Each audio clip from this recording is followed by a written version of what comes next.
Okay. Good evening, everyone. Thank you so much for joining us. My name is Judy Bethley, and I serve as the co-chair of the Social Action Committee for Baton Rouge Sigma Alumni Chapter of Delta Sigma Theta Sorority Incorporated. Please join us now for a moment of meditation led by Sharon Sims. Good evening, everyone. Just for a few minutes, I want to take the time to remind and encourage us of what the scripture says to us regarding our divine calling to pursue justice and righteousness in all aspects of our lives. God's desire for justice is woven throughout the scriptures. We read in Isaiah 1:17, learn to do right, seek justice, defend the oppressed, take up the cause of the fatherless, plead the case of the widow. This verse highlights the responsibility to protect the vulnerable, to advocate for the marginalized, and to fight against oppression. The teachings of Jesus further illuminates our pursuit of social justice. In Matthew 24:40, Jesus says, "Truly I tell you, whatever you did for one of the least of these brothers and sisters of mine, you did for me."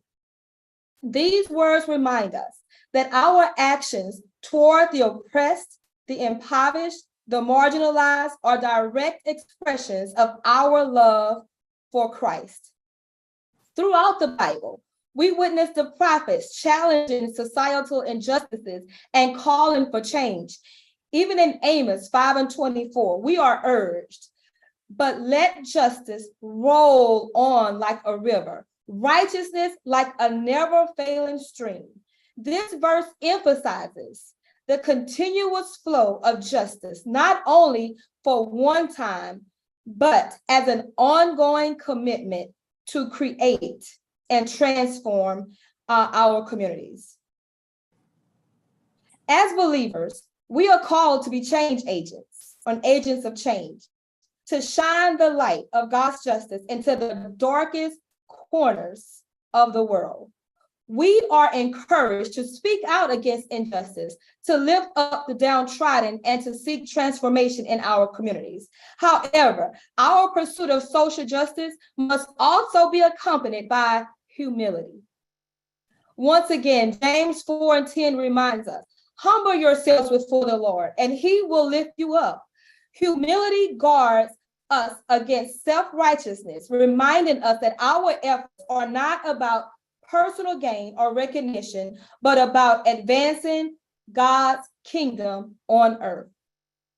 May these biblical passages serve as beacons of inspiration and guidance as some of us embark or begin the journey of social justice and others continue the work. Let us act justly, love mercy, and walk humbly with our God through our unwavering commitment to our communities. Let us pray. Lord, make visible the breakthrough that we may see it today, the breakthrough of hope, the breakthrough of peace, the breakthrough of change, the breakthrough of possibilities, the breakthrough of the Holy Ghost manifested in our lives and in our community. Help us, God, to move forward. Help us to impact the world rather than the world change us. And let us be the change agents needed for such a time as this. In Jesus' name, amen. Amen. Thank you, Sharon. That was beautiful. Since 1913, Delta Sigma Theta Sorority Incorporated has stood on the front lines of boldly confronting the challenges faced by African Americans. Our work, executed by over 350,000 members across 1,000 chapters, is needed now more than ever, as those in power seek to turn back the hands of time. Tonight, Baton Rouge Sigma, we are proud to present this webinar in accordance with our 2023 social action priorities. One of those priorities being to inform citizens on the processes and significance surrounding the census, redistricting, voting rights, and elections. As an organization and as Black people, we cannot grow weary. We must continue to fight for justice. We must continue to engage, empower, and to elevate. So now I am proud to introduce our newly elected chapter president, Dr. Ernest Singleton. Now, Dr. Singleton works hard for Delta, but she works hard and gets paid from the Louisiana Department of Education, where she serves as the Assistant Superintendent of Career and College Readiness. President Singleton. Thank you, Judy, and thank you all for joining this webinar. As Judy stated, Delta Sigma Theta Sorority Incorporated has been on the forefront of the voting rights movement since its founding in 1913, starting with the participation in the Women's Suffrage March in the year of its founding. In the ensuing 110 years, members of our organization have continued to be on the front lines of the voting rights movement. Past National President G. Dorothy Pelham issued a proclamation stating, "We feel deeply for the need for protection against the growing prejudice of all kinds in the United States of America." That statement was made in the 1920s. And here we are in the 2020s. Still appropriate, you think? So tonight, I ask that you listen to our esteemed panelists as we look back and look forward and continue to work with the community on protecting and providing our right to vote. Thank you for joining us, and I will now turn it over to Dr. Robin Merrick, our moderator for the evening. Thank you, President Singleton. Really appreciate all that has been shared thus far this evening. Just a few instructions for our audience. We want to certainly first welcome all of our audiences who are joining us on Zoom, Facebook, and YouTube. We're glad you're here for this important discussion. Our aim is to cover as much as possible in the time that we are going to be together this evening. If you have questions, we ask that you place them in the chat box. Dr. Michelle Dennis will be monitoring the chat, and we will get to as many of those questions as time permits. So, in these United States of America, we just celebrated the 4th of July, commemorating 247 years of freedom from British rule. Of course, it took another 89 years before Blacks in this country were free from the bondages of slavery. And then it was yet another 100 years before we saw the passage of the Voting Rights Act in this country in 1965.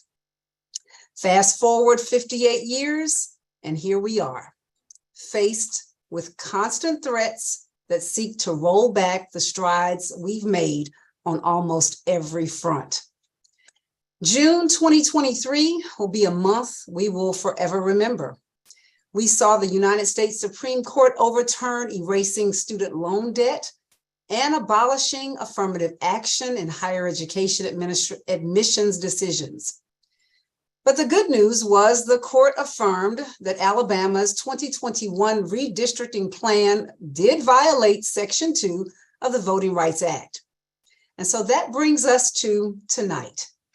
We have a powerhouse panel for you this evening. Kudos to the social action and political awareness committees of the Baton Rouge Sigma Alumni Chapter for assembling this cadre of power, purpose, and perseverance to be present in this place this evening. Joining us right now are the Honorable Janice Clark. She was elected as judge to the 19th District Court in 1993, and she served until 2020. Prior to joining the court, she ran a successful private law practice and worked as a staff attorney for the Louisiana Legislative Council. Judge Clark was instrumental in expanding the number of African-American judges in Louisiana by suing the state to add redrawn judicial sub-districts in majority Black areas. Due to her diligence in leading this charge, we have more than 80 Black judges, where at one time, we only had 5. Thank you, Judge Clark, and welcome. Senator Cleo Fields. He serves as the state senator for Louisiana's 14th senatorial district, where he chairs the Senate Education Committee and serves on numerous other committees, including Homeland Security and International Affairs. He was first elected to the Louisiana State Senate at the tender age of 24, making him the youngest elected state senator in Louisiana's history. Senator Fields continues to fight for equity in education and funding for our beloved Southern University. He is recognized for establishing the drug-free zones near schools and the congressional classrooms in conjunction with the Louisiana Leadership Institute. Welcome, Senator Fields. Next, we have the Honorable Gail Horn Ray. She was elected as judge for Louisiana's 19th Judicial District Court in January of this year. She presides over Criminal Section 2. Judge Horn Ray brings over 44 years of experience to the bench, and she is a member of the Louisiana State Bar Association, the Louis A. Martinet Society, and the Baton Rouge Bar Association. She has also served as a professor at the Southern University Law Center and as a former assistant public defender. Welcome, Judge Horn Ray. Next up, Michael McClanahan. He is a life member of the NAACP, proudly serves as its state conference president. As president, Mr. McClanahan provides oversight to 30 adult branches, youth, and college chapters throughout Louisiana. He is widely recognized as an agitator, fighting for justice for Black people and taking those issues to court that strive to withhold our civil rights. He is adamant about fighting against environmental racism along the Mississippi River, known as Cancer Alley. Welcome, President McClanahan. And our last panelist is Dr. Press Robinson. He serves as the lay leader of Camphor Memorial United Methodist Church here in Scotlandville, where he has been a member for more than 55 years. He's the first African-American to be elected to the East Baton Rouge Parish School Board, serving 3 separate terms as its president. Throughout his extensive and accomplished career, he was actively involved in the Southern University system for more than 42 years, working in several capacities as professor, administrator, campus chancellor, and system vice president, all dedicated to improving the lives of students and all underserved citizens. Welcome, Dr. Robinson. Like I said, folks, we have a powerhouse panel with us this evening. I cannot wait to get started on our discussion. We again have several questions that we're going to pose to our panelists. And if you have questions that are not addressed, we're going to ask that you put those in the chat. And again, we'll try to get to as many of those questions as possible this evening. I think, Sarah, if I may be recognized for a moment. Yes, ma'am. And you are actually going to be first. So yes, It would be remiss if we did not stop here and pause for a moment to suggest to you the role that the Southern University School of Law has played in the fight for justice, freedom, and equality. Southern University has been a beacon in the darkness, discrimination, darkness of graft and corruption. But our graduates, our professors, our teachers, and our instructors will not shirk from the responsibility to lead this struggle. It is a struggle, but we shall overcome. Been here before. And so to Southern University School of Law, I say to you, there is much work left to be done. But as Dr. Merrick has amply suggested, we are qualified, bona fide, and on the ready. Thank you, Sarah.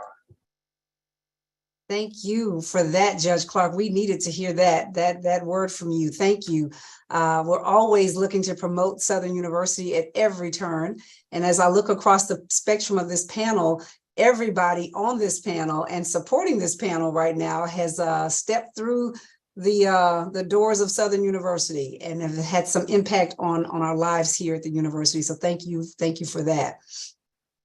So we'll get into our questions, and the very first question is for you, actually, Judge Clark, and we will try to cover again as much ground as we possibly can in the time that we have. And we're going to start with the results of the Louisiana census. If you will lay the groundwork and share with us, what did the results of the Louisiana census indicate? In a nutshell, the Louisiana census for 2020 showed anemic growth in our state, some 2% growth in our state. What was remarkable is that all, in singular, with the exception of Bossier Parish, of the northern and middle tier parishes, lost population. St. Bernard, the fastest growing parishes in the South. But suffice it to say, during this decade, East Baton Rouge Parish became the most populous parish in our state. That would suggest to fair-minded people that this may form the basis for a shift in power. We'll get there eventually. But for now, we need to know that because of our paucity in growth, we'll only have 6 congressional seats. At one time, we had 7 congressional seats. We are shrinking because we continue to bleed our most valuable resource, our people, our young people, our retirees are leaving the state in record numbers. We have to address that issue. We may not get there in the discussion tonight, but please have that prominently on the agenda for social action. Thank you, Judge Clark. Next, I want to go to Judge Horn-Ray. How can we make our people understand the importance of completing the census? We know it comes around every 10 years, so it's really not top of mind for us. But what can we do to really make it top of mind and have everyone understand the importance of completing the census for some of the reasons that Judge Clark just indicated? Well, knowledge is power, and you get knowledge through education. So we have to educate the public so that they will know the importance of the census. If they don't see how it's going to affect their day-to-day lives, then they're disinterested. They're busy trying to see, am I going to keep the lights on this week? Or, you know, can I get to the job on time? Or how much gas is? A lot of times their mind doesn't focus on the issues such as the census. But we have to be able to communicate to them that the census and the numbers that come through the census are what is important as far as as Judge Clark has said, apportionment, but not only apportionment, but other benefits that come to the state. So once they understand that information is important and it will affect their daily lives, then we'll be able to get more of them to be involved and to take the actions that they need to take and make sure that everybody in their family fills out the census. Everyone in the family, not just for some, but for everyone, and to understand the importance. I remember getting excited about the census and looking forward to it. And I also remember a lot of folks feeling very apprehensive, Judge Horn-Ray, over the years of sharing information with the government. What do you say to that? Well, we share information all the time. Anytime you try to get any benefits, stated, or try to borrow money from a bank, you're sharing information, and we're in the information age. We're on Facebook and all the TikTok. We can, every information that you want about a person is being shared now. And I understand that there's some hesitancy about wanting to send information to the government, but it's usually just general information that's needed so that they can assess what benefits need to go into what areas. And like I said, we just have to have them understand that that this is very important. Thank you. Senator Fields, I'm coming to you next because those census results showed up in the work that you do at the Louisiana legislature and down at the state capitol. How did the results of the census align with the maps that the legislature presented? I know there were several different maps. Well, first of all, let me thank the Delta Sigma Theta sorority for putting this important webinar on. Also, the census are very important. Were they actually used in this most recent redistricting session based on the plan that we passed? The answer is absolutely not. But they matter. And, you know, I've often encouraged every person to be counted, because that's how we decide, you know, what states receive representation in Congress. And so it's very important. But we didn't use the census correctly this past redistricting session. And that's why we are in the midst of litigation today. Right. So we didn't use it correctly. We're finding ourselves where we are right now. And it's a challenge. And on that same note, Senator Fields, and I'm going to actually bounce over to President McClanahan. He said we didn't use the information correctly here in the state of Louisiana.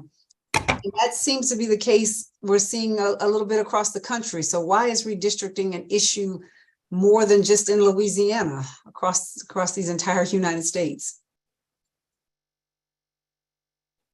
President McClanahan, are you there? I'm sorry, I thought you was going to Cleo for the follow-up. But No, I was coming back to, well, tying to what he said, but going over to you with this being a challenge, certainly for the NAACP across the country. Oh yeah, you know, it's so important, because in the census is the opportunity for everyone to participate, and that's in the voting of the voting process.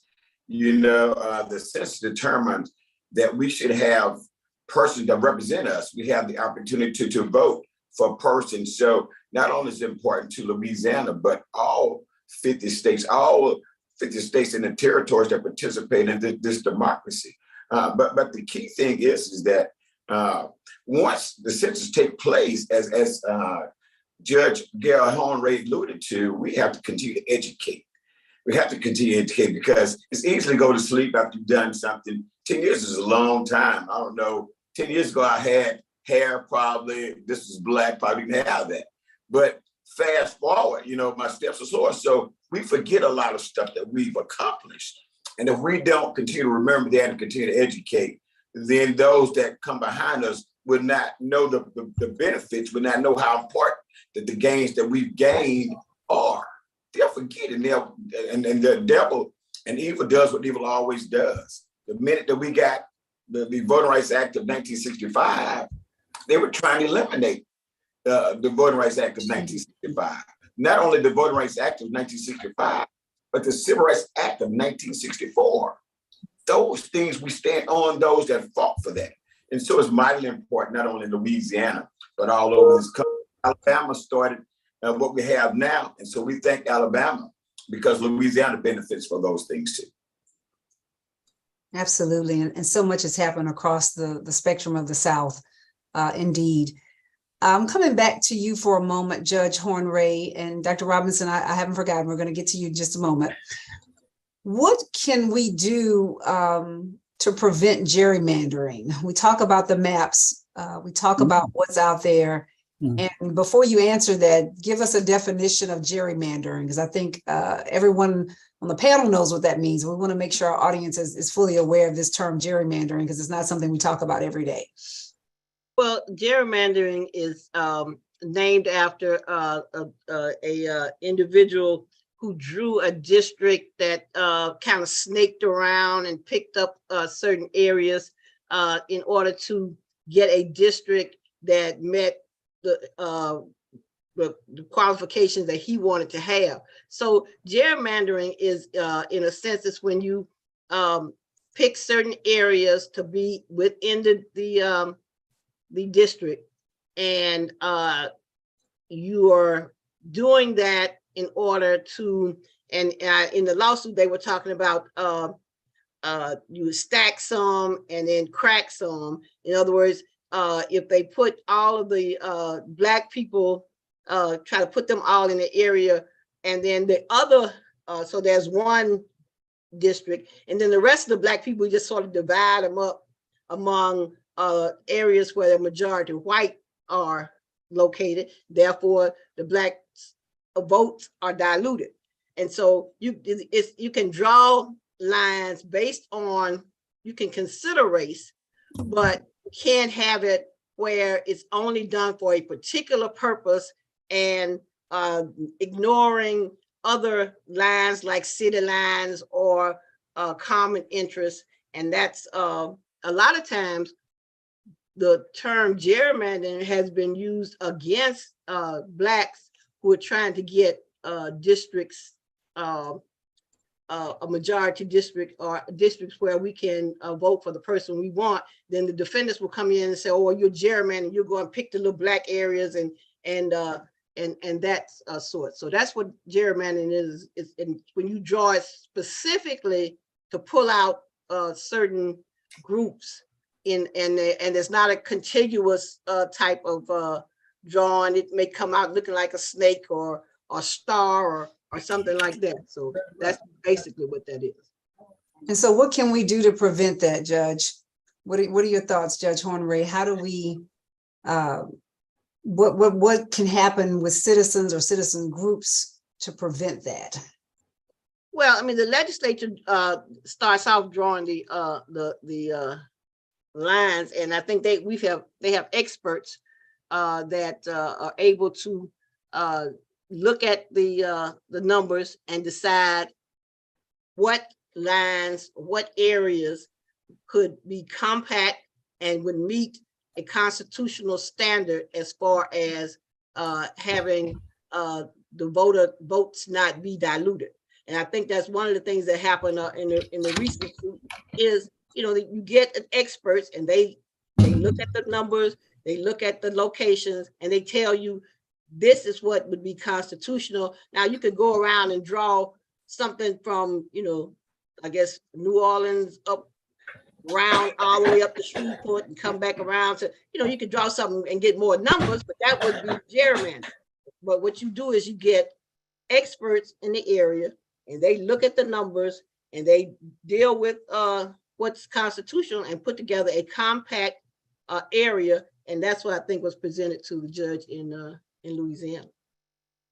Certainly. And Senator Fields, I want to ask you a quick question on that note. How do we keep folks engaged in this discussion on this particular issue of the redistricting and the maps? Because, you know, the census comes out one year, we get the results of it. Then the redistricting session takes place the next year.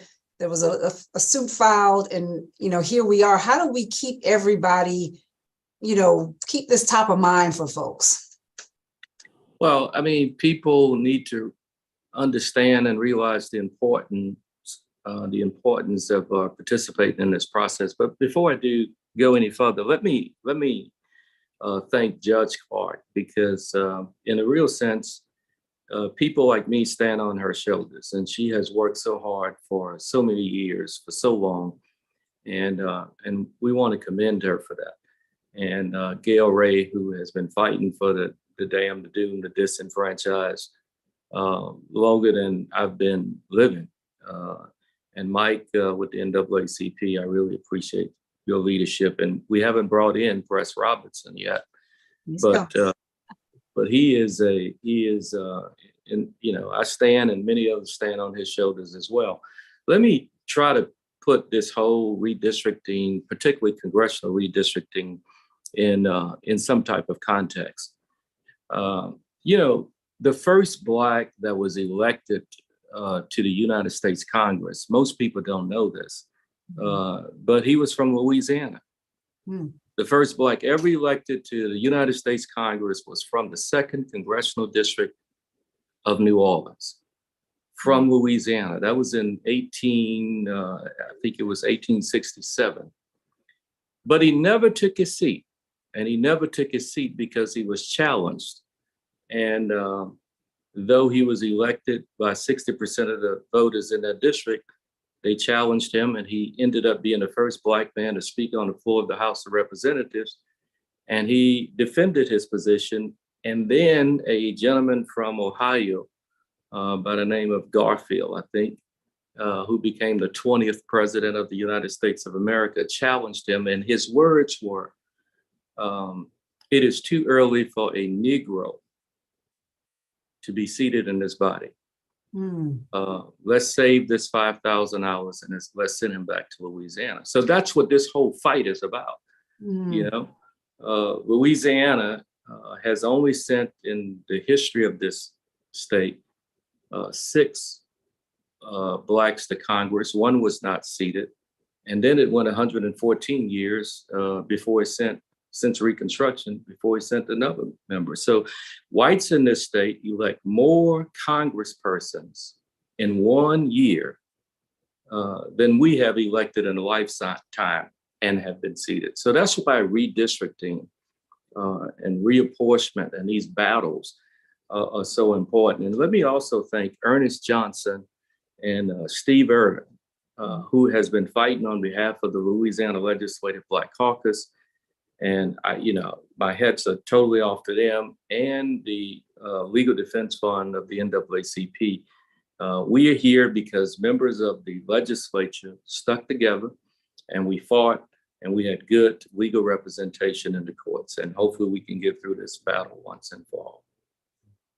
Senator, thank you for sharing that history. That is something that I would venture to say few, if any, on this call were that steeped in. So thank you for sharing that history as it relates to the United States Congress and just that the bigger picture of the challenge that we're facing. This is not something that is new. It is something that we have to remain vigilant about and certainly stay on top of, as everyone has said. And I've also heard the sentiments that we've got to know our history to understand all that has transpired before this day. And certainly all of you all who are on this panel and the work that you've done and continue to do in this arena. And we do thank you. Thank you for that. Dr. Robinson, I have not forgotten you, sir. I was saving you to go into grave detail on what role does Section 2 of the Voting Rights Act play in challenging the Louisiana maps, and more specifically because you are a named plaintiff in this case that we're talking about right now for Louisiana in terms of Robinson versus Ardoin.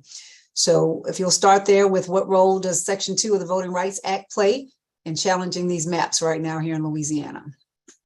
Well, obviously, we thought that those of us involved in the fight, and I have to have my hat off to all of the panelists who are here.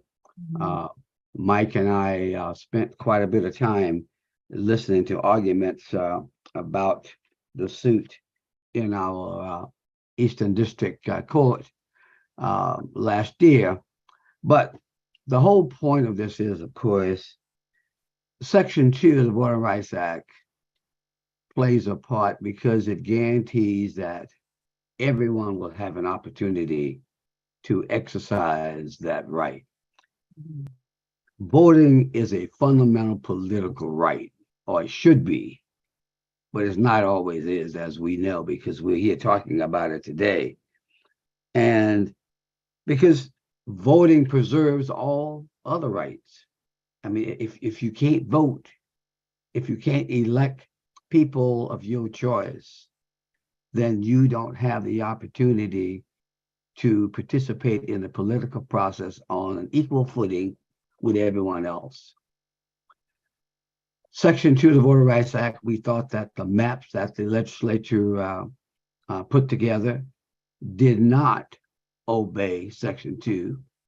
It did not guarantee that everyone would have a chance at casting their ballot for the person that they wanted to. You know, this whole thing about one man, one vote is not directly a part of Section 2. But if you don't have that right, then you don't have an opportunity to live the life that you should have. Following the legislature's actions, the governor, of course, vetoed that bill. It was overridden by the Republican-controlled legislature. And once that happened, it was decided that the only option for us then was to go to court.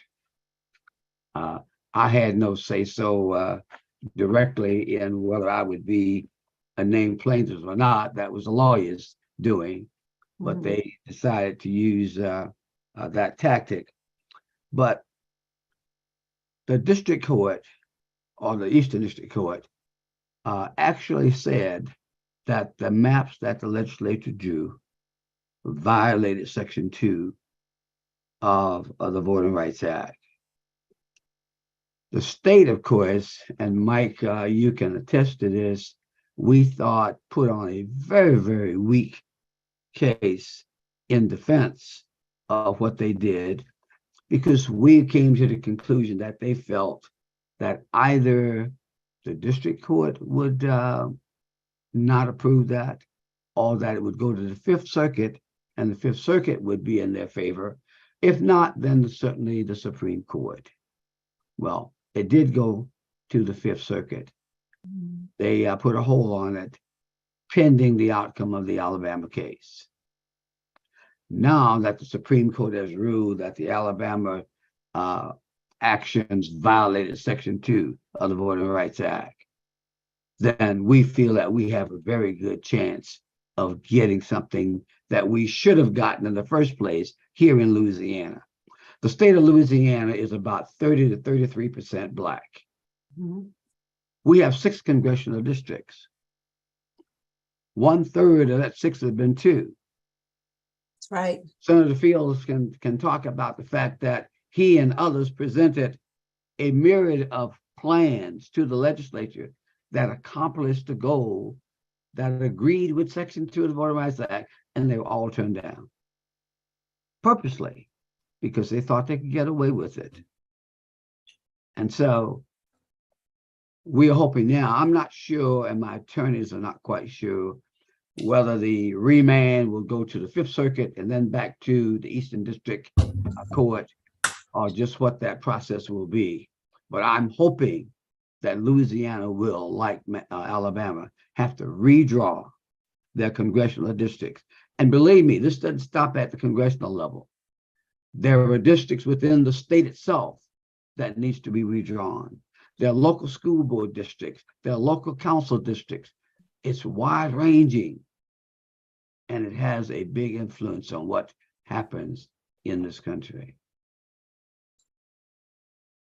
Dr. Robinson, I'm glad you mentioned that it was wide ranging, because largely the focus has been on gaining that additional congressional seat here in Louisiana.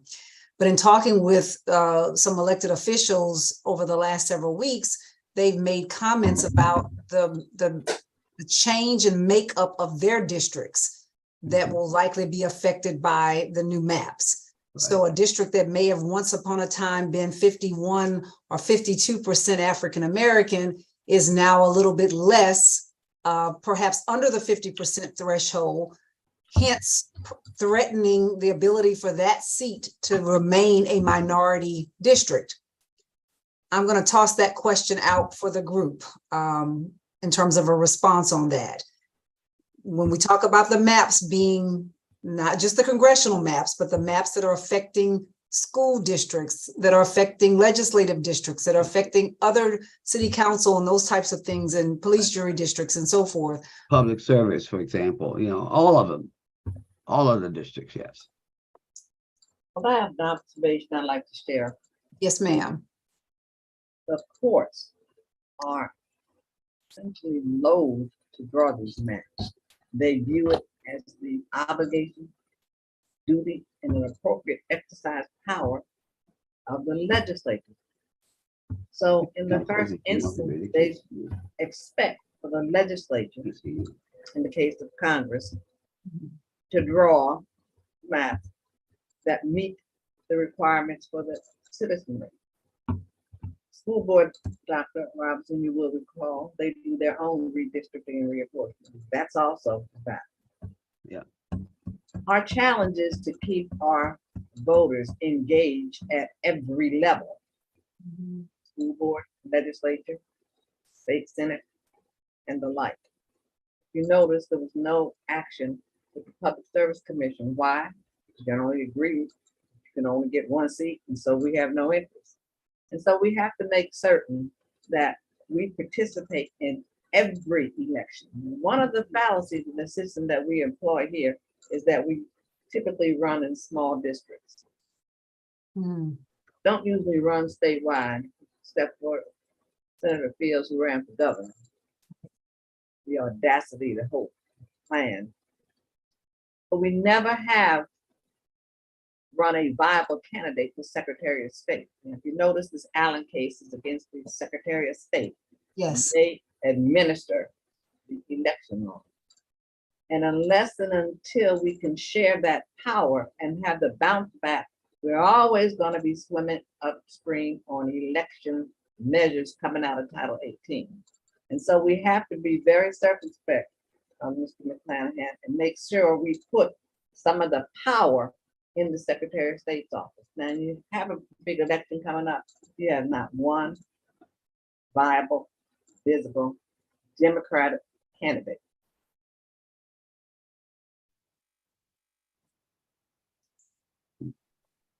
You froze. Did we lose Judge Clark? I think she may have froze on us. Senator Fields, did you want to chime in on that? Yeah, let me chime in very quickly. You know, we are discussing Section 2 of the Voting Rights Act because in Shelby v. Holden, Section 5 was not ruled unconstitutional. It was simply, outdated. And so Louisiana was under Section 5, or is under Section 5, but it's gutted until we come up with new rules and regulations and formulas. But Section 5 was the trigger that we had in the legislature and in city councils and in across the board, because we knew that every plan that we passed, Robin, had to go to the Justice Department for pre-clearance. And if they didn't pre-clear it, then it wouldn't take any effect. But when they got rid of when they put Section 5, so to speak, on hold, all we can do now is depend on Section 2, which is the dilution. And so that's why we keep talking about Section 2, Section 2. Now, you're absolutely right. There are districts on the city council level that should be created and are not. There are districts in the state legislature that should be created and they're not. And there are districts in the state Supreme Court that should be created and they're not. So it's a constant battle, time and time again, to fight for fair representation in the state. And we don't have that full protection of the federal government in a sense of the Justice Department. So we have to have strong legal advocates like the NAACP, Legal Defense Fund, and others to advocate those concerns for us in the courts. Thank you. Thank you for that, Senator. And thank you for catching the baton for Judge Clark there. Judge Clark, we lost you for a moment in the conversation. I'm not sure at what point you stopped. I don't know why, because I never stopped talking. We could tell you were still talking. We just couldn't see you or hear you. Amen. Hallelujah. He scooped right in to carry that conversation. Really push that. That's not the first time that the senator has had to stand up for me, and I assure him on a regular basis, it won't be the last time. That just again speaks to the power and presence of this panel. But President McClanahan, you had something to add to that as well? Yeah, if I may, just talking about the redistricting process, the legislature had a road show and it was taken all around the state to create a record. So the record means, so once you got to the legislative body, they would have something to start sinking their teeth into to start creating these lines to develop, where the lines is going to go. So we was following them. Cleo alluded to, our lawyers from LDF came down, followed the whole process because we know this is Louisiana. No matter what happens in those other states, it don't happen here in Louisiana. And we knew that we were going to have a supermajority in the legislature. Mm-hmm. And so while we went around, I took an olive branch to the legislature and told them, please draw fair maps. Because if you don't draw fair maps, I got something for you. Because the maps and the lines equal power and resources.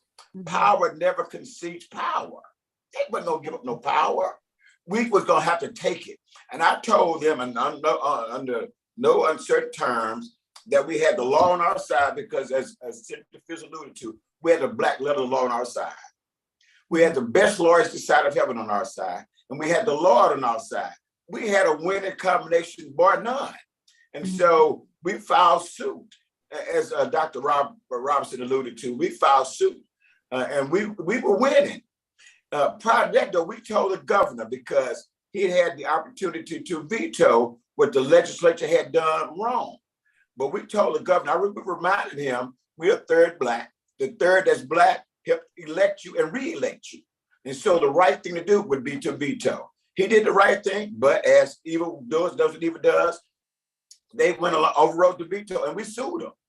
Not only did we sue, as Senator Fitz alluded to, not only did we sue the state in regards to congressional lawsuit, the congressional map, we've sued the state legislature and the Senate. That suit is making its way too. As he alluded to, the Supreme Court is made up of 6, 7 persons. We need to have a third of that. We sue them too. We're gonna get what's due us, because we have the law, we have the lawyers, and we have the Lord. And so we're winning at all levels. But the other piece of this is winning these seats must mean that we have, as Judge Clark alluded to, we have to have viable candidates to fill these seats. But then we have to go out and vote. If we don't vote, all this is for naught. We have to vote to make sure that somebody that looks like us fills a seat that was created by us for us. Yeah, that's what it sounds like to the entire panel, and certainly to you, President McClanahan, that this is an ongoing effort. This is never a one and done type thing. And I think that may be the takeaway for all of what we're discussing right now, is that, you know, we can't sleep on any of this. This is something that we have to stay vigilant on, every single aspect of what is going on in our governmental processes, and certainly in our electoral in terms of the electoral process. Well, so this is critical. I'm going to pause just for a moment to check if there are any questions, or to remind the audience, if you have questions, please place them in the chat. We've talked about a lot of things this evening, and I know we've used a lot of legal terms in this conversation, and only a few of us on this group are lawyers. So no disrespect to our lawyers, but we want to be certain that our audience is understanding everything that we're discussing. And if you have questions, please, this is the place to pose them. We want to answer questions. This is part of our mission to inform and educate and keep everyone looped in on what's going on, so that you can play your part as your civic part as a citizen of these United States, and certainly in the state of Louisiana. So questions, comments. We did get a couple of comments in the chat, so thank you for those. We got a couple of amens, thumbs up, and hand claps in the chat so far, but if you have questions, please place those as well. Let's see. The next question that we have up for everyone is, I'll pose this one to, we've covered a lot of what we were planning to discuss in terms of the questions, but I want to get into, and this is a question for everyone. I'd like each of our panelists to share some thoughts on this. What lessons should we take away from the state of affairs of what we're seeing right now? And I'll start with you, Judge Horn-Ray. If you'll share with us, what should we be taking away, or what are you taking away, and what should we be taking away? Well, I think the lessons are, when I was in college, I got a button from Sarah Angela Davis, and it say, "Basta la depression," which is down with depression. Freedom is a constant struggle. And that, I think, is the lesson that we have to learn. Freedom is a constant struggle. It's a constant battle, because every time a step is made in the direction of right, then wrong starts staying up late and putting together its plan for how it's going to come back and adjust and fight back. It's not gonna just say, okay, well, you won. It's gonna back up and keep going forward. You know, we got first Black president. Everybody, oh, well, great, you know, everything's great. And then, you know, for every step we made forward, there's always a pushback. Same thing with when the slaves were freed and then they went back into Jim Crow. There's always a pushback. And we need to know there's always a pushback. And we need to know that we can't just sit. We've moved, you know, from segregated areas to where sometimes some of us are in better positions, but it's not going to stay that way unless we are forever vigilant, watching, voting, having, educating our young people. They're trying to make it so that the young people won't even know the history. So they won't be prepared to continue the fight because they won't even know there was a fight. So there's a lot that I have learned from this particular situation, and from going through the courts. It's a battle, and you have to continually be prepared to fight back and deal with the situation. Thank you, Judge. Dr. Robinson? Yes, I like Judge Ray would like to take the idea further than the Supreme Court's decision, because this thing really spans the gamut. I'd like to have us think of this as a second Reconstruction. Why do I say that? Look at what happened after the Civil War. There were Blacks in state, local government, all kinds of things. Right. The Democrats during that time, who were not our friends, our good Republicans were our friends at that time, passed all of these laws that were discriminatory against us. You had to count the number of jelly beans in a jar to vote, or you had to own property, all kinds of things. All of these things were done. Look at what's happening today. The methodologies have changed, but the goal is the same. We have minorities, people of color throughout the spectrum, but the Republican majorities throughout this country are trying desperately to take away those gains. That's why I call it the second Reconstruction. If we don't see it that way, I think we're making a mistake. Good point. Thank you. Thank you for that. And certainly the second Reconstruction is a powerful thought, in that we've been through some type of civil war without the actual bloodshed, so to speak, but a civil war nonetheless. Judge Clark, your thoughts? My thoughts remain pretty much constant throughout my whole life. On the battlefield, civil rights and voting rights. And I always know the bridges that brought us across Black church, the Black schools, the Black institutions. We have to continue to fortify our institutions. And we can't fortify our institutions if we lose the children. If Johnny can't read, if Johnny can't write, there's no cursive, there's no geography. And what do we have? We will have lost our jewels, our crown jewels. And so it is incumbent upon us to re-engage the children in this struggle. It's incumbent upon us to make sure the children don't slay each other at the parties or on the street. We have to make sure that they don't have unwholesome chemicals placed in their body. We have to make sure that they have a lifestyle that admits of upward mobility. And so it is, we can't leave this to someone else. This has to be done in our families. Our families have to be the strongest, lowest common denominator in our society and build from the ground up like we used to. And we have to look out for each other. We cannot allow pernicious criticism and jealousies deter us from the victory that was promised to us.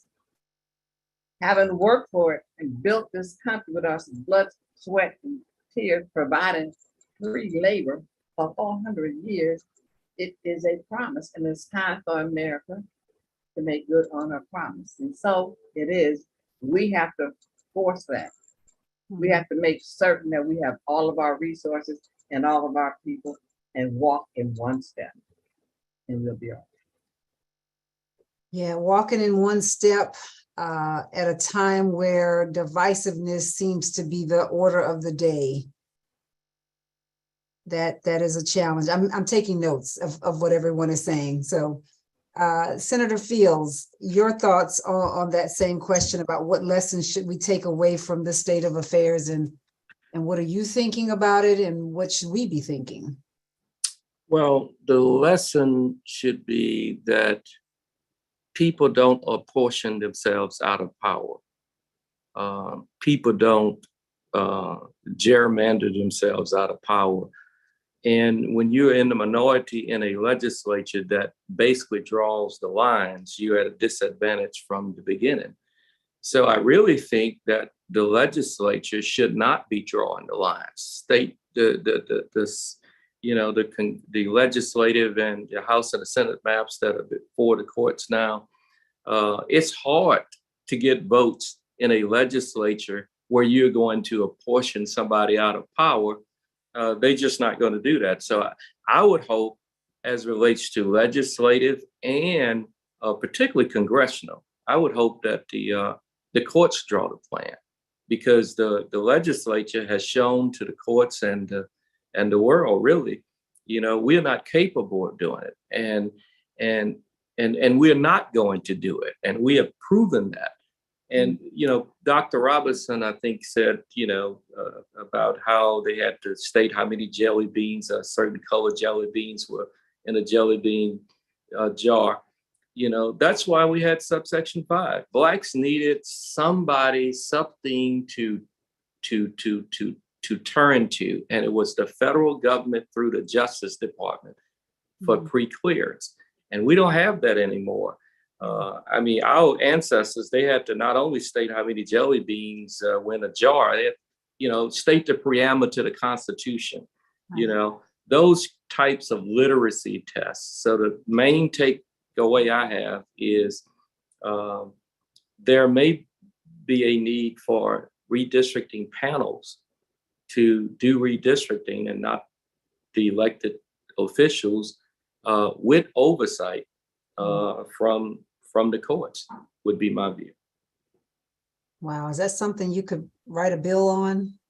We've tried those bills, and they have all failed because, the legislature, obviously legislatures, and Judge would attest to this, that is the favorite body to draw lines. But when you're in a situation like we are in Louisiana, it is very difficult.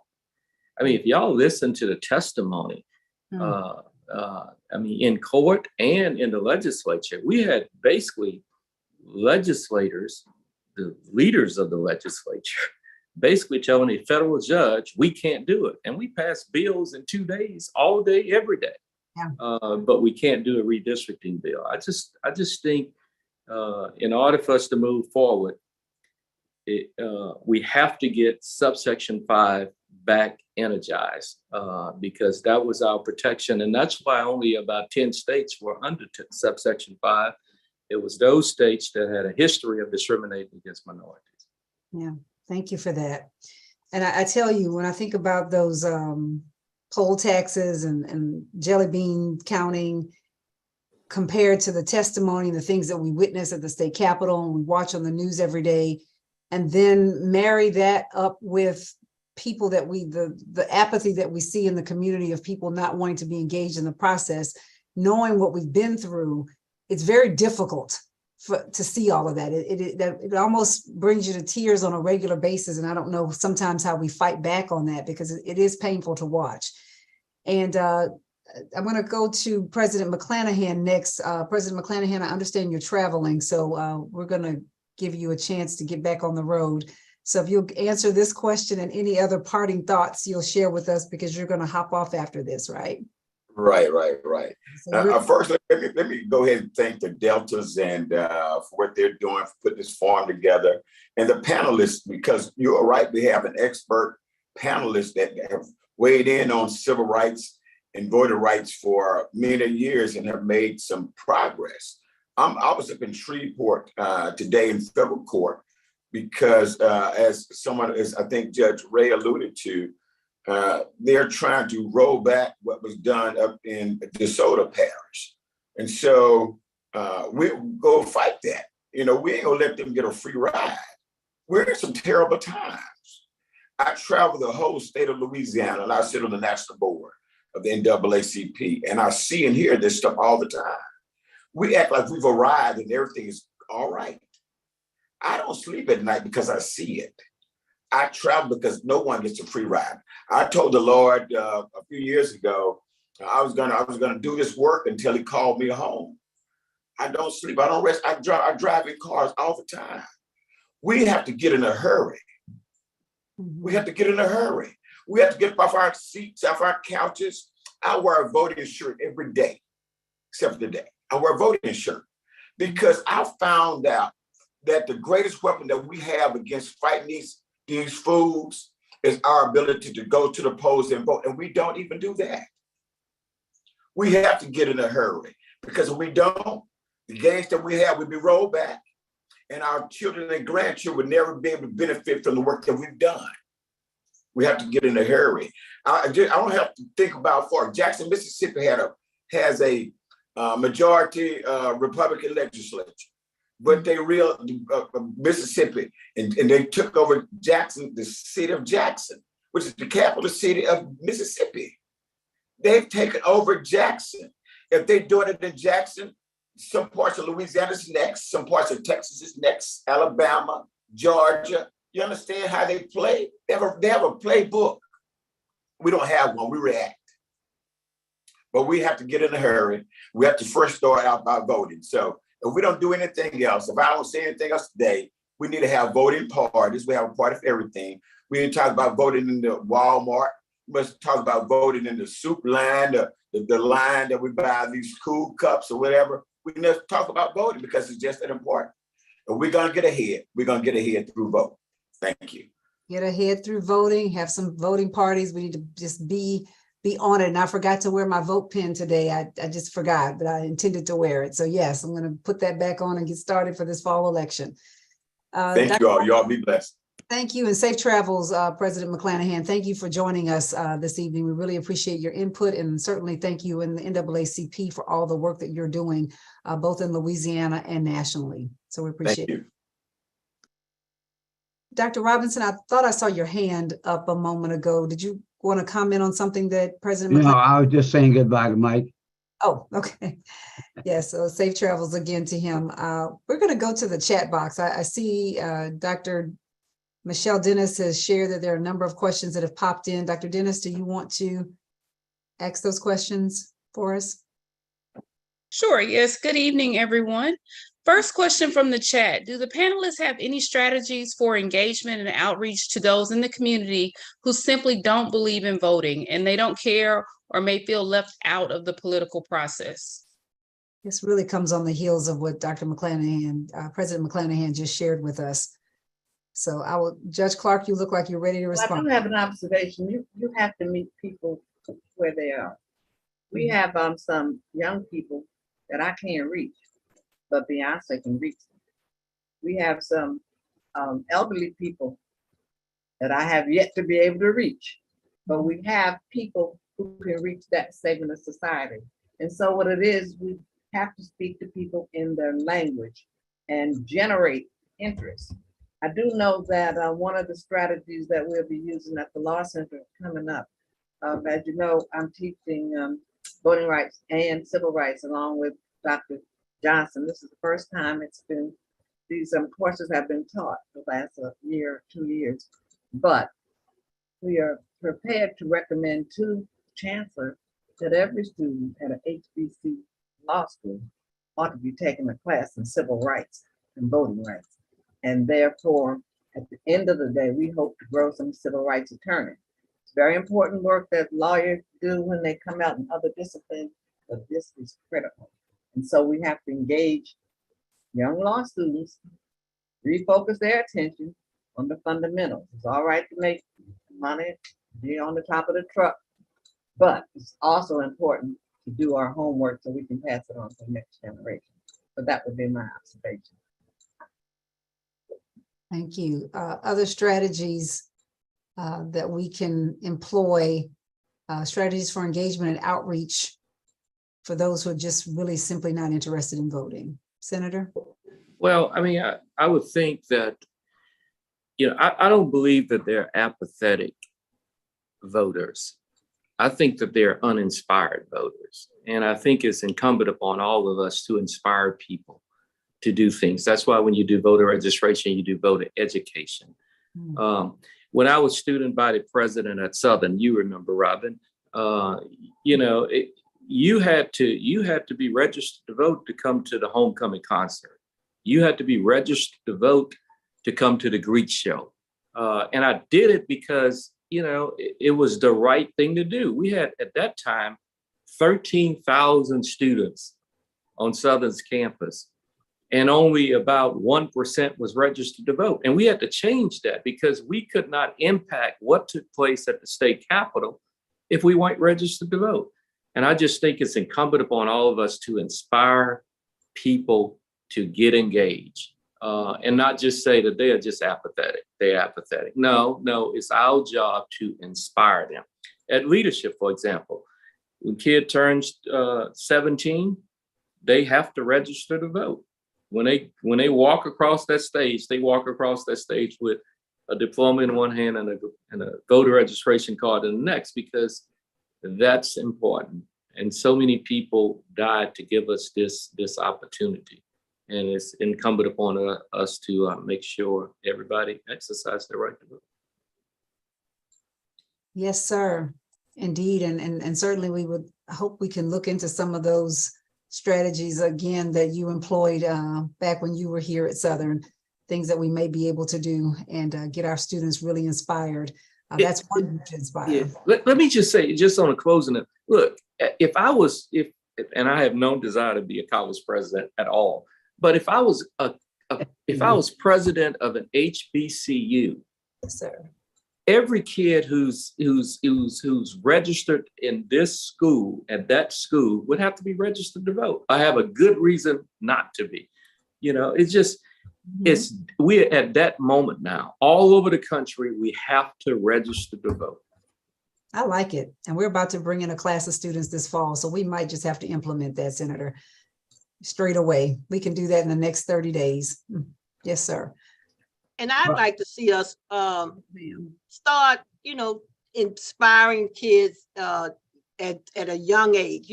We have to do exactly like the senator says. The people that are about to be about the age to vote, we want them to vote. We want the young people, because this is a constant battle. This is not checkers. This is chess. So we need to start from the time that they are very young, inspiring them to vote, taking them with us when we go to vote. If you're out campaigning for somebody or for an issue, take your child with you.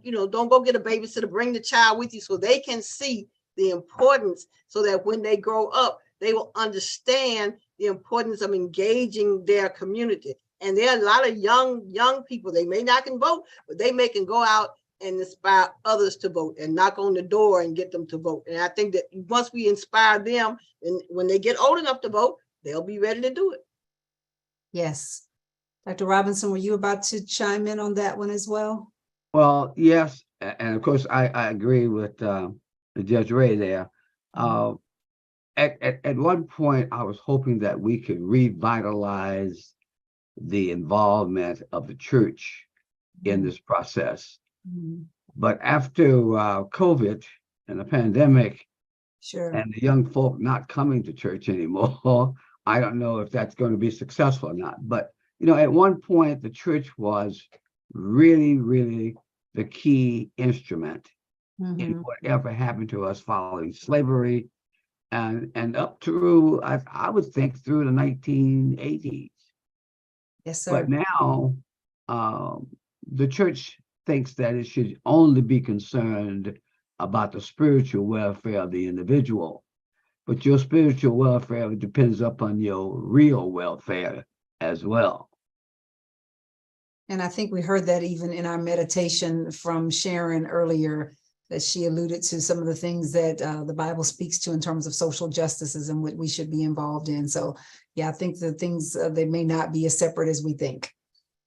Very good. Let's see, I think we've got everybody. I know Mr. McClanahan is not with us right now. Dr. Dennis, were there a couple of more questions in the chat? Yes, you just said yes. Yes. So our next question, as it relates to the voter redistricting, do you all feel that this decision will affect the southern states specifically? Oh, absolutely, yes. Definitely. But not just the And- southern ones. And there are the Midwestern and Northern states likewise will be affected. Think about Wisconsin and Pennsylvania. Those are bellwether states, and they will largely decide the outcome of the presidential election. So they will be pivotal. So there's no way it's going to escape them. There's a battle going on there as we speak. But of course, we always have to be very diligent about what's going on in the growth states. Now, Florida is one of I think, the third largest state in the nation. And you see the number of congressmen that they've been apportioned, and you see how they have moved to the right. And they have a very radical voters who are under the tutorship of Governor DeSantis and his nemesis now, the former president, twice impeached, twice indicted. And so you know the kind of power that we're up against, because he is going to extract as much oxygen out of all the air and keep us all confused and befuddled and talking about each other. But watch that state. Watch Texas and the kinds of incidents that continue to happen in Texas. And as you know, we have to get a hold of these guns because they're killing our children and they're killing our voters. We've got to have strategies to deal. Yeah, Texas and Florida bear watching on a Yes. number of fronts. So thank you for that.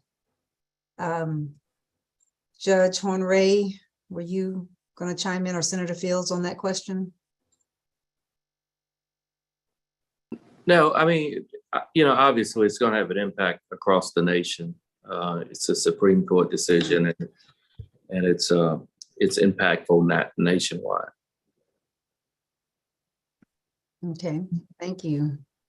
Same thing, and especially I think Texas, because a number of I would think that the percentage of Blacks in Texas is growing, so that may be an issue that they would have to deal with as well, because a lot of young people from Louisiana I know have migrated to Texas, and from some other areas as well. Right, for sure. Dr. Dennis, I think you had another question.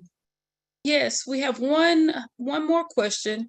How will the decision on affirmative action affect our students, specifically our Black students?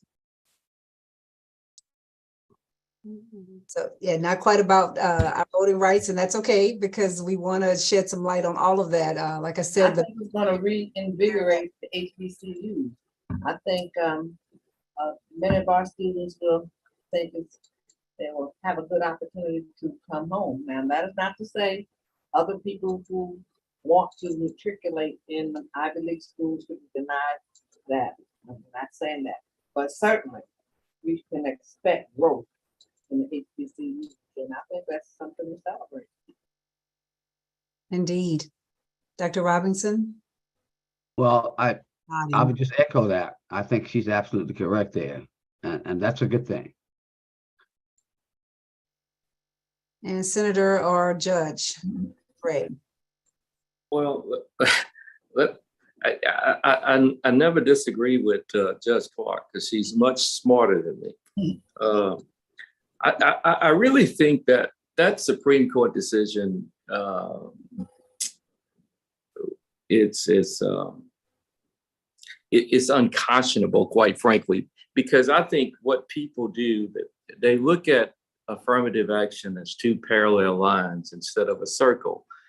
And they look at it where you're taking somebody who's less qualified and you're elevating them up to the level of somebody who is, and everybody's, oh, that's not fair. Instead of looking at it as a whole, and you got two people in a hole, and one person is 5 feet deep in a hole, and another person is 10 feet deep in a hole. And then one day, somebody say, okay, we're going to stop. And the only reason why that person is 10 feet deep, 5 feet deeper than the one who's 5 feet, is because he's been discriminated against. And then one day somebody say, okay, we're going to stop all this discrimination and we're going to start right now. And we're going to throw a 5-foot rope down in this hole and everything is equal. No, it's not equal, because the person who's 10 feet deep in the hole will never benefit from the rope. Yeah. You know, and so it's just a vicious cycle. Yes, HBCUs, will it help? Probably so. And I'm a product of an HBCU and love them and support them, and they need to be loved and supported. But at the end of the day, that decision is also, in Louisiana at least, they're using it right now in court, saying, which is crazy, but it's still an argument. Well, the Supreme Court ruled against affirmative action, so this suit doesn't affect the Alabama case doesn't affect Louisiana because Supreme Court. It's just crazy, in my view. But more students need to go to an HBCU. How about that? We will take it. We welcome them. We are, our doors are open. As we always say here at Southern University, we have been doing this. We have been woke. We've been all of these things since 1880. All of the things that folks are just now realizing. We have been here. We have, our arms have been open for everyone. So yes, indeed, we welcome you. I on behalf of those of us who didn't go to HBCU, my mother graduated from HBCU, my children did. But at the time I came along, my father told me his tax money had been going to the University of Alabama, and there I would go also. And so, back then you went where your parents told you to go. But those schools were built by Black hands as well. The buildings, the grounds, the money, the tax money, like my father used to say, for those institutions came from Black people as well as white people. And so therefore, I am, as you know, I'm a big supporter of Southern University. I was just about to say, we can't tell that you didn't go. I am a big supporter of Southern University. I told them I didn't go, but my money went, because that's where my children went. But right. But I think that we should not be deterred from going where our money has been used to build these institutions, and to all through these years. Then everyone should have an opportunity to go there as well. And the affirmative action is just a start for where they can try to push back and try to say, well, you're not good enough to be there, and therefore we're getting rid of affirmative action. And that's not that's not the case. And we have to let people know that there are people who are in certain situations because they started with less, the schools they had or came from with less. But there are a lot of people at those majority white institutions. They're not there on affirmative action. They're there on their own merit, and they do well. That's I right. make one observation. Yes, In Judge. his dissenting opinion, Justice Clarence Thomas Yes. spoke about the tragedy of affirmative action because it denied him the glory that he would have otherwise gotten, but they thought that he was lesser student and he was there at Yale because of affirmative action. So he never got his just due. It lets you know that as many people here connected with our institution, you will find those kinds of opinions. He has a bully pulpit, and that kind of thinking is pernicious and it can affect our population. Here is a case study in self-hatred. Here's a case study in denial. Here's a case study where everything that is Black, second class, and everything that's white is right. And so it is, you have people placed in positions like that throughout corporate America, throughout university systems, hospital systems. And so it's incumbent upon us to remind them that persons graduating from HBCU are stars in the diadem of brilliance. And we Yes, have ma'am. to make that case at every available opportunity. Dr. Robinson, you've been an educator for years and years.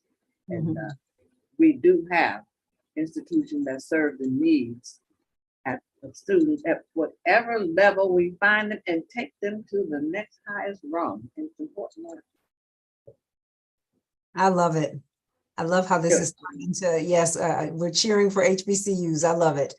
That's a great place for us to hit the pause button right here. I'd love for us to continue our conversation, and do know that the Baton Rouge Sigma alumni chapter of Delta Sigma Theta is likely to have another conversation. We've got a lot of work to do between now and the fall elections.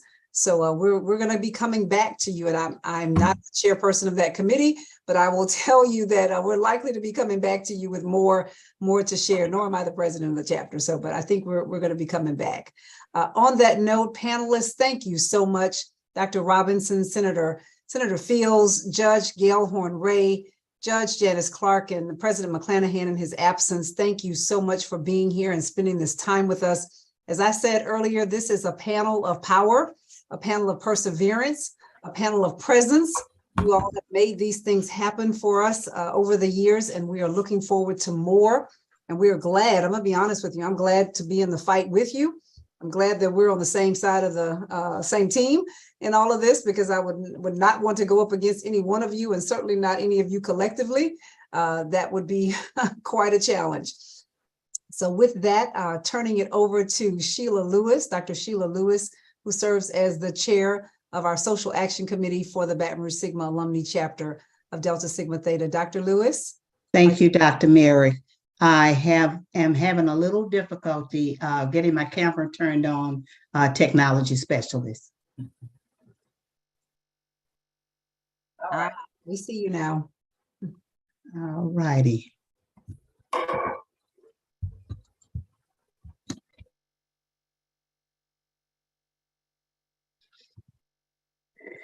Thank you. I don't know about you, but I'm fired up. And I'm really fired up because we've had nothing but talent before us tonight. Dr. Merrick refers to them as the powerhouses. Together, they do some mighty good work. What you need to know is that what you heard today was not fake news. What you heard today was not fake information.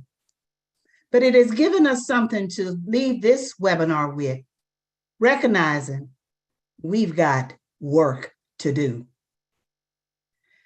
Mr. McClanahan said earlier that the census is 10 years out. Well, the last census was in 2020, and the next one will be in 2030. So now we don't have 10 years, we only have 7, but we've got work to do. On behalf of Baton Rouge Sigma Alumni Chapter, to our viewing audience, I leave you with this charge.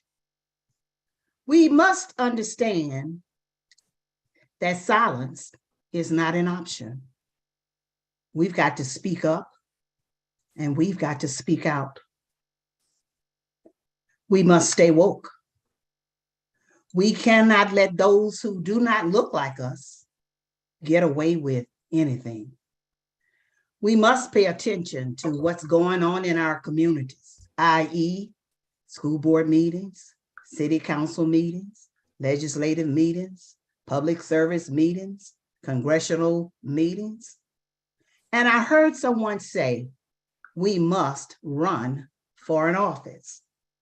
Start thinking about that. What came out of this webinar tonight, all of our panelists talked about the need for us to vote and to continue our fight and our plight to register voters. Senator Fields, I was thinking earlier that perhaps you could launch some kind of contest, a community contest at the various family reunions. The family that registers the most voters that are at their family reunion would be privy to perhaps a backyard barbecue. Sounds good to me. So think about that, Senator Fields and others. There is a major election in our face, October 14th. October 14th. We'll be electing a new governor and other representatives for our state.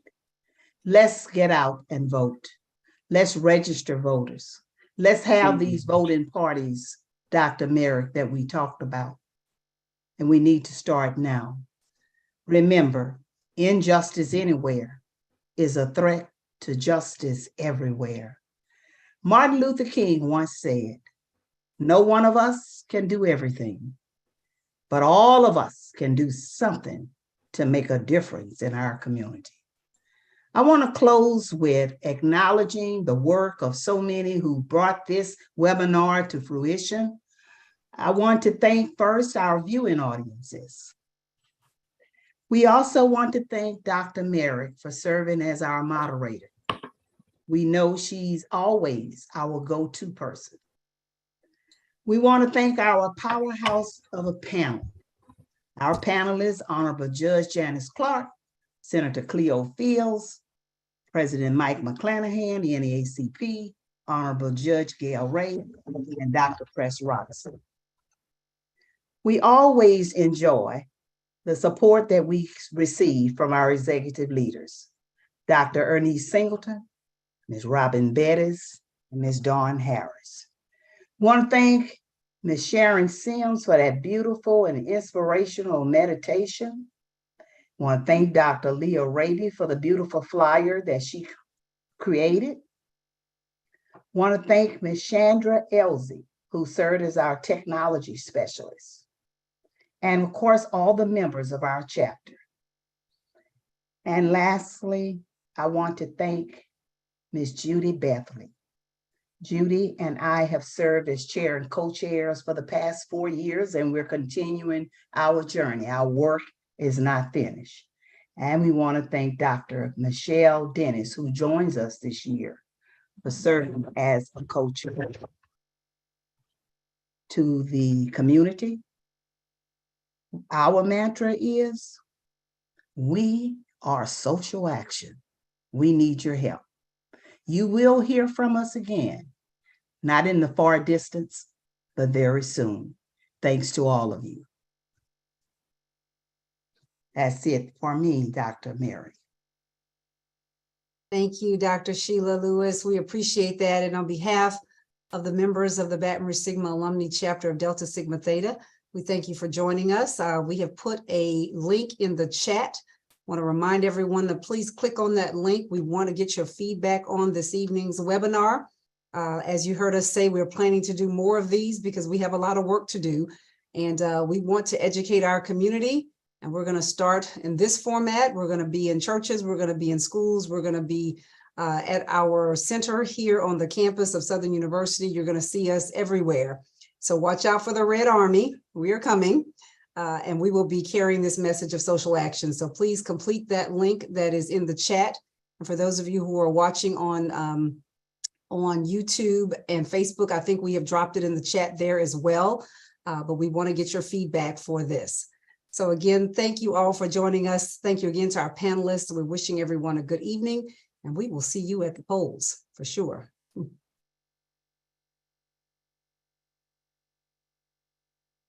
Taking a picture, trying to.